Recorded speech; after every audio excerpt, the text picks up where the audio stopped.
जी मुराद सईद साहब, आपको भी मौका दे रहा हूँ जी। ये माइक ऑन कीजिए। 126 सीट नंबर जी। बिस्मिल्लाहिर्रहमानिर्रहीम। शुक्रिया स्पीकर साहब।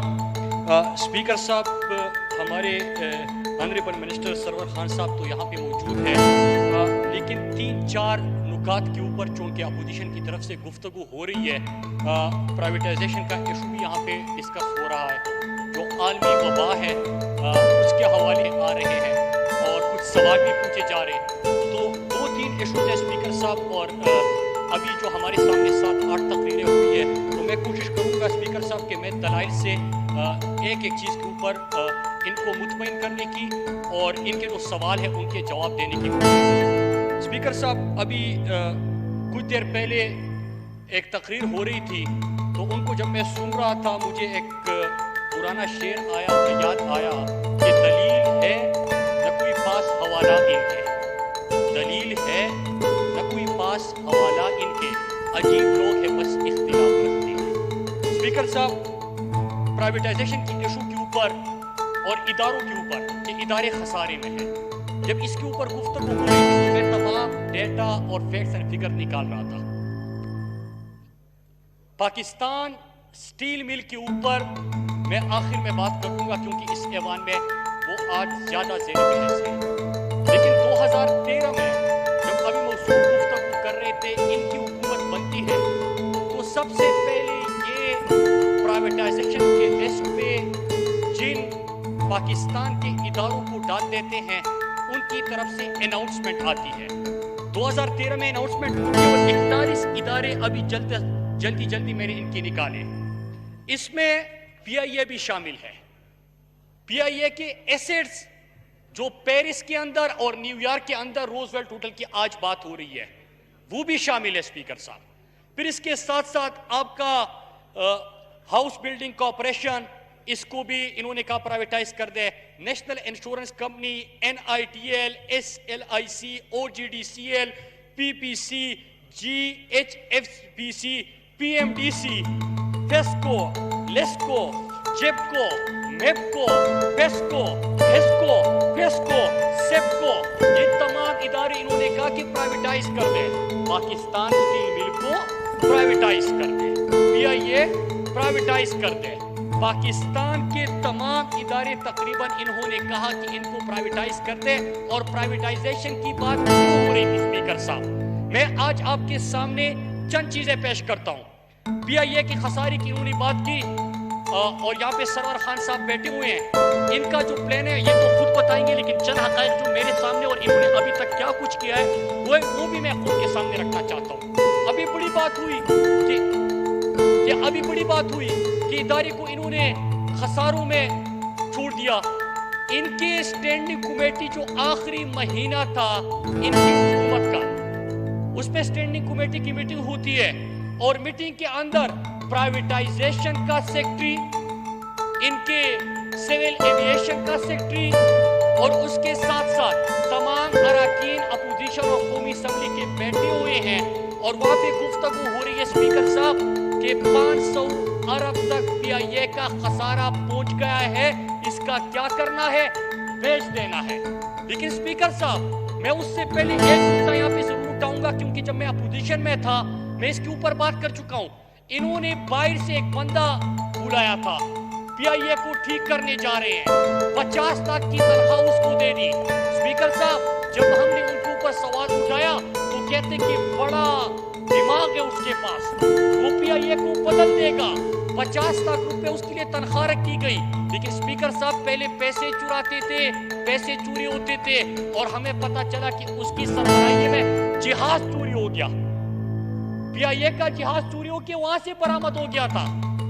तो जनाब स्पीकर, इदारों की प्राइवेटाइजेशन की, इदारों की खसारी की अगर बात करें, मैं आपको बताता हूँ स्पीकर साहब, और हमने क्या किया मैं उसके ऊपर भी आता हूँ। पहली चीज, PIA खसारे में 500 अरब तक खसारा किसने पहुंचाया, इन्होंने पाकिस्तान का नाम किसी भी इदारे के साथ लगा हो, वो तमाम के तमाम इदारे खसारे में, और उसको गिरवी रखने या उसको बेचने का ऐलान किसकी तरफ से हुआ? इनकी तरफ से। पाकिस्तान पोस्ट खसारे में, पाकिस्तान रेलवे खसारे में, पाकिस्तान स्टील मिल खसारे में, पाकिस्तान इंटरनेशनल एयरलाइन खसारे में। गरज ये कि कोई भी इदारा जिसके साथ मेरे और आपके प्यारे पाकिस्तान का नाम लगा था, वो तमाम के तमाम इदारे इन्होंने खसारे में लेके गए। अब हमने क्या किया स्पीकर साहब? पहली चीज, मेरे पास खुद पाकिस्तान पोस्ट की जिम्मेदारी है। मैं आज इस ईवान में ये कह सकता हूं कि आपके दौर में तकरीबन कुल खसारा पाकिस्तान का पोस्ट का पहुंचा था 62 अरब तक। स्पीकर साहब, हमने क्या किया? हमने अपने पहले साल में 70% रेवेन्यू बढ़ाया, और अब जब 4 महीने कोरोना के क्राइसिस और लॉकडाउन की सूरत हाल थी, इस मरतबा भी 70% हमारा रेवेन्यू नसीब बढ़ा, बल्कि टोटल रिसीवेबल मिला के 110% उसमें इजाफा हो गया। स्पीकर साहब, इसी तरह तमाम इदारे जो है इस वक्त, अगर 600 अरब का खसारा एक इदारे का था, तो आप मुझसे ये पूछेंगे ना कि 600 अरब में मैंने कितना कम कर दिया, या वो जो 600 अरब आपकी वजह से हुआ था वो भी मेरे गले पड़ेगा? नहीं जनाब, इस तरह नहीं होगा। कौम को बेवकूफ आप नहीं समझ सकते। इदारों की बहाली के लिए हम क्या कर रहे हैं? पाकिस्तान स्टील मिल की बात हुई, और मैं पाकिस्तान स्टील मिल के ऊपर बात करूंगा। इन्होंने कहा कि पाकिस्तान स्टील मिल के हवाले से, स्पीकर साहब, ये बड़ी दर्दनाक कहानी है।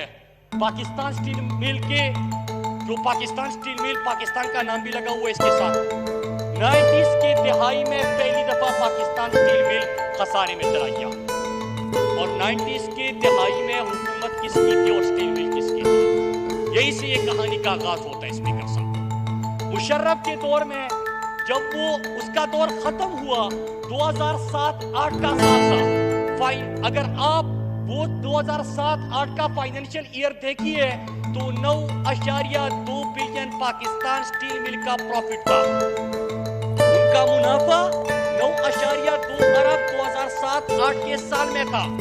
फिर आती है पीपल्स पार्टी, और इन्होंने बिल्कुल सही बात की है कि एक जरदारी सब पर बारी। पाकिस्तान के तमाम इदारों पर बड़ी बारी गुजरा। 2008-9 का इनका पहला साल, पाकिस्तान में पहली दफा ये जो 2007-8 में जो मुनाफे में स्टील मिल था, वो 8-9 में खसारे में चला जाता है, और इनका हर गुजरता साल पाकिस्तान के अवाम के ऊपर मजीद बोझ पड़ता है, स्टील मिल के खसारे में मजीद इजाफा होता है। फिर आती है नून की हुकूमत। स्पीकर साहब, 2013-14 मजीद स्टील मिल का खसारा बढ़ा, ऐलान होता है बेच दो। और मुझे याद पड़ता है स्पीकर साहब, मुझे इसलिए याद पड़ता है कि इन्होंने कहा ये बेच दो, स्टील मिल बेच दो, ये इदारे बेच दो। मैं यहाँ पे खड़ा हो गया, मैंने कहा कि हुकूमत ना हुई, ओलेक्स हुआ, हर चीज बेच दो। स्पीकर साहब, 2014-15 में मजीद खसारा इन्होंने बढ़ा दिया, और स्पीकर साहब बात कहां तक पहुंची? 2015 का साल आता है, नून लीग के दौर में न इनसे प्राइवेटाइज होता है, न इनसे खसारा खत्म होता है, न रिफॉर्म्स का कोई एजेंडा होता है, न इनके पास कोई सलाहियत होती है। तो स्पीकर साहब करते क्या है कि वहां से गैस कनेक्शन वगैरह बंद करके, जिस वक्त काम चल रहा था स्टील मिल के ऊपर, उसी वक्त उसको बंद कर दिया। और मैं मीडिया को कहता हूं स्पीकर साहब, मैं पीपल्स पार्टी नून लीग वालों को स्पीकर साहब आपको कहता हूं कि कैमरों के साथ चलते हैं उस स्टील मिल के अंदर, उसको खोलते हैं और दिखाते हैं स्पीकर साहब कि किस बेदर्दी से उस स्टील मिल को बंद कर दिया गया था 2015 में। तो स्पीकर साहब, ये बड़ी दर्दनाक कहानी है और ये जुल्म हुआ है। अब मैं आता हूं स्पीकर साहब कि हम क्या करने जा रहे हैं। स्पीकर साहब, खसारे में चला गया पीपल्स पार्टी के दौर में, मजीद खसारा हुआ नून लीग के दौर में, बंद किया इन्होंने। इमरान खान और उसकी काबीना ने फैसला किया कि अगर आप हर साल अरबा रुपए पाकिस्तानी कौम के सेहत का, पाकिस्तान कौम के तालीम का, पाकिस्तानी कौम के पानी का, पाकिस्तानी कौम के नौजवानों के रोजगार का, ये पैसा अगर एक इदारे में सिर्फ खसारा पूरा करने के लिए दे रहे हैं, उन लोगों को जो घर पे बैठे होंगे तो एक काम कर लेते हैं कि उनके लिए भी गोल्डन हैंड